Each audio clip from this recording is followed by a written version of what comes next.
Fala D&D, tudo bem? Tudo bom? O que eu trago aqui não é bem uma pergunta de relacionamento, mas muito mais um relato de algo que aconteceu comigo, que envolve tanto relacionamento à distância quanto vizinhos perigosos. Dois temas recorrentes nos últimos Both Things Play Hard, o que me motivou a querer compartilhar minha história com vocês. Manda. Combinação Perfeito. explosiva, hein? Tudo aconteceu há mais ou menos um ano atrás. Fazia apenas 2 meses que eu e uma guria tínhamos começado um namoro. Ilha do Sul. Sim. Eu não vou ler a mensagem inteira com o sotaque que eu sei fazer perfeitamente de gaúcho, para não perder público. Claro.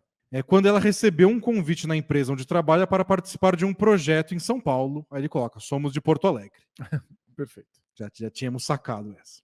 Caso aceitasse, ela precisaria se mudar para lá durante os 6 meses pelos quais os projetos se estenderiam. Ela disse que era algo muito importante para a carreira dela e que gostaria muito que eu acompanhasse. Uhum.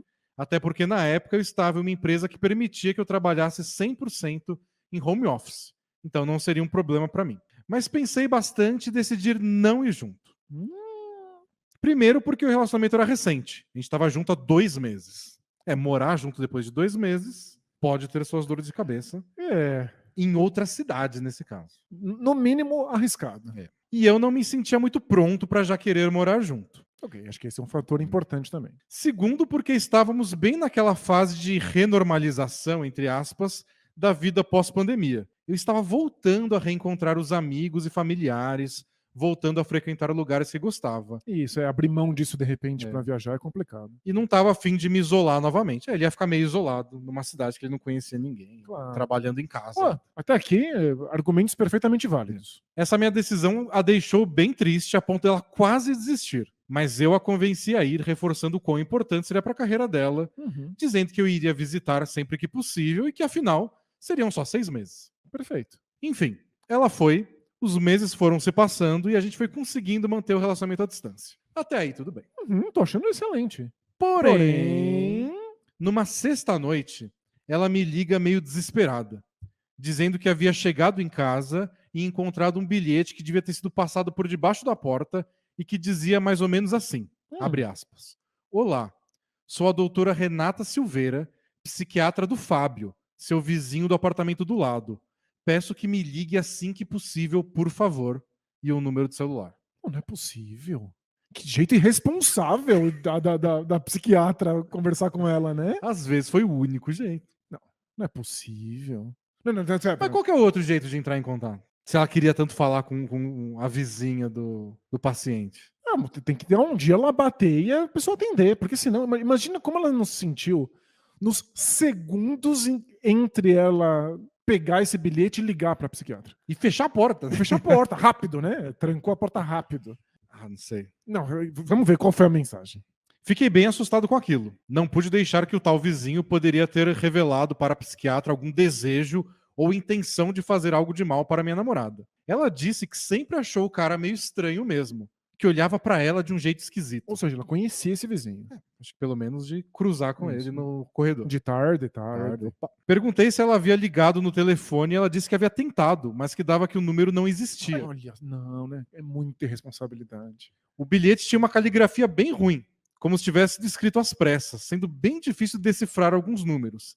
Então não dava para saber se estávamos tentando realmente o número certo. Então, se foi o próprio cara que escreveu o bilhete.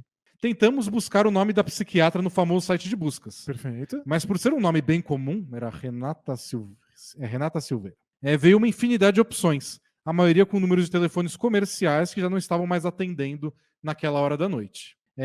Visto que ela ia ir bater na porta do vizinho para perguntar o telefone da psiquiatra, estava fora de cogitação. Que loucura. E ligar para a polícia parecia um pouco precipitado. Também um pouco drástico. Orientei ela a se trancar em casa, não sair em hipótese alguma, e disse que eu iria até São Paulo ficar com ela no fim de semana até conseguirmos esclarecer melhor a situação toda. Não, é que se fosse uma coisa séria nesse nível, da psiquiatra achar que a vizinha do cara estava sob risco, a resposta correta não era enfiar um bilhete por baixo da porta, né? Era, claro, a psiquiatra acionar a polícia. E todas as medidas cabíveis. Entendo a preocupação, né? Do tipo, a psiquiatra, se fosse grave, a psiquiatra teria feito diferente. Você confia assim também, né? Não, eu quero confiar no espírito humano de que a psiquiatra não teria. Eu já achei absurdo o jogo deixar o bilhetinho, em vez de falar pessoalmente. Mas Isso não pode ser grave. Isso não vai ser grave, né? Bom, vamos ver. Ah, Bom, e assim fiz. Consegui comprar uma passagem de avião para o dia seguinte, bem cedinho. Praticamente não dormi a noite de tanto nervosismo.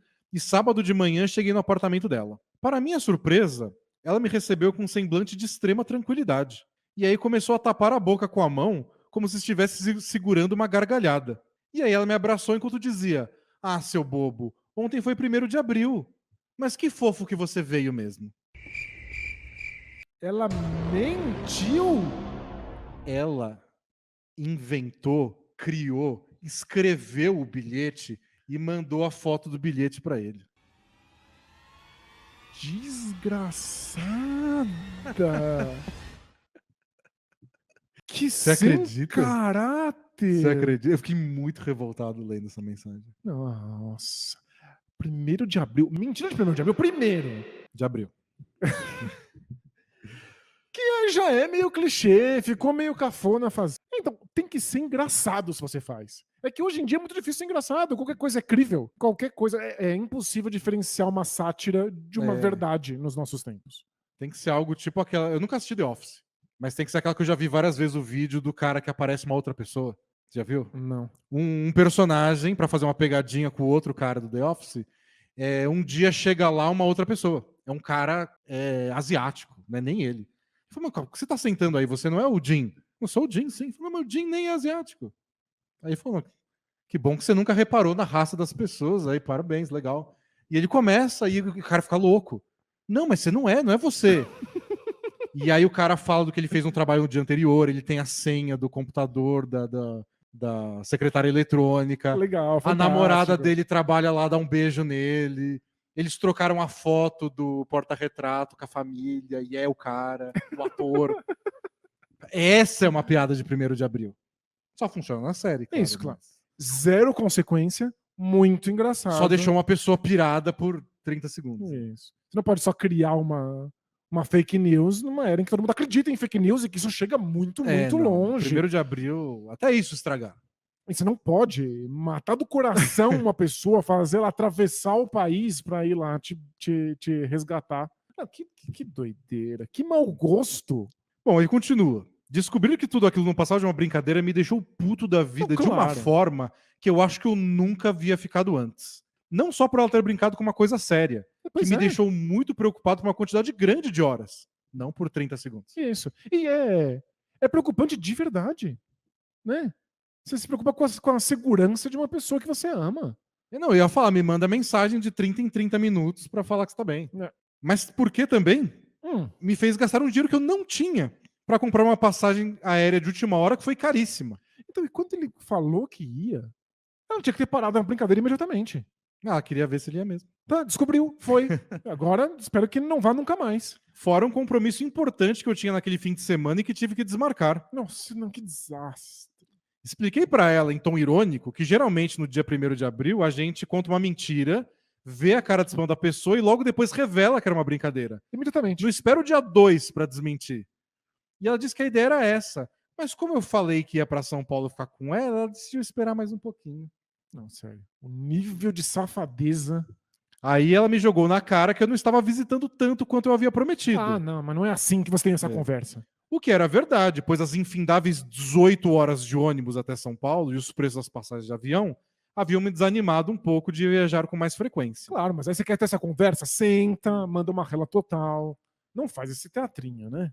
Ela disse ainda que eu não estava tendo espírito esportivo de aceitar aquela brincadeira numa boa e que se o problema fosse esse, podia me transferir o dinheiro que eu tinha gasto na passagem. Perfeito, pede o dinheiro. Continuamos brigando por esse e outros motivos e acabamos terminando naquele dia mesmo. É claro. Bom, passado um ano disso tudo, e sabendo que ela já voltou para Porto Alegre, confesso que ultimamente vem me batendo uma leve vontade de reaproximação. E desconfio que o sentimento possa ser recíproco, pois ela vem recentemente curtindo umas fotos minhas nas redes sociais. De novo voltou esse assunto. A linguagem do Instagram que eu não entendo. E a verdade é que eu gostava bastante dela. É uma guria linda, inteligente, simpática, e apenas esse fato isolado me fez terminar com ela. Porém, é um fato com um nível sem noçãozice tão grande que pesou demais pra mim. Fico ainda pensando que se ela foi capaz de inventar e sustentar uma mentira com esse nível todo de detalhes, ela escreveu a carta com uma letra que não é a dela, atuou de forma convincente para fingir que estava assustado com a situação e etc. Imagina que outros tipos de mentiras e manipulações poderiam ocorrer. Não. Aí tá indo pra um lugar complicado. Você não pode desconfiar de uma pessoa só porque ela é capaz de mentir. Todo mundo é capaz de mentir. A graça é que sem ter uma relação com a pessoa, pode mentir, mas não mente. Me digam, dupla, devo dar uma segunda chance para a relação ou melhor esquecer e seguir em frente? Desculpem a mensagem longa, abraços, vida longa ou bola presa. Valeu? Eu adoro esse conceito de não só vou namorar alguém que não é capaz de mentir. Na verdade, eu vou namorar uma pessoa que ainda não mentiu pra mim, pois eu conheci ela semana passada. Isso. É Então, isso que as pessoas estão falando, na verdade. eu ainda não sei que ela é dotada da capacidade de mentir. Aí um dia ela mente, ela também mente, é igual todas as outras. Não posso confiar em ninguém. Mas se você é capaz de mentir, como eu vou confiar em qualquer outra palavra que você diz? Vou me isolar e ouvir músicas tristes.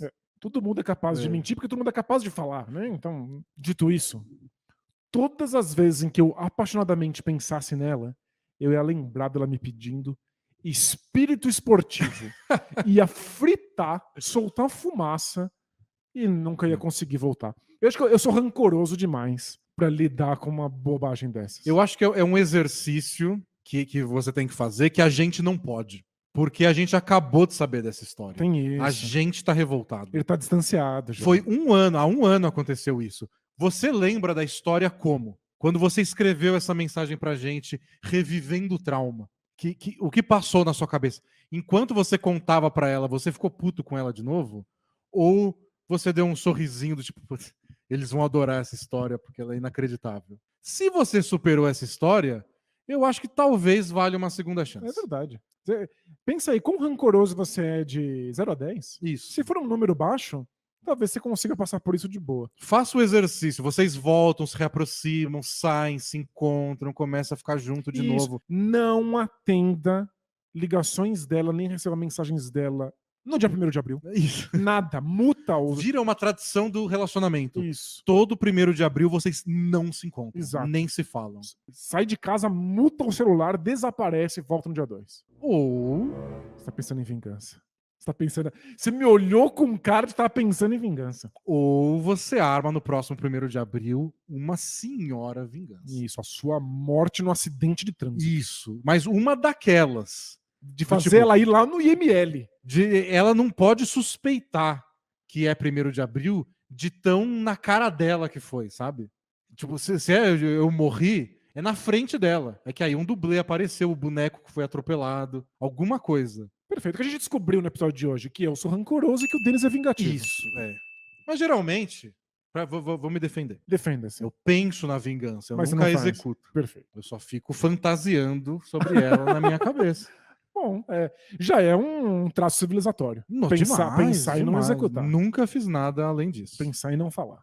Então, incrível. Como eu não te conheço, não siga minha sugestão de vingança. Mas eu acho que a instrução é essa. Como você ainda lida com o assunto? Isso. Se na primeira briguinha Isso voltar. voltar aquela fúria com tudo, a primeira briga porque motivo X qualquer, e você fala espírito esportivo, aí é porque você não superou e nunca vai dar certo essa relação.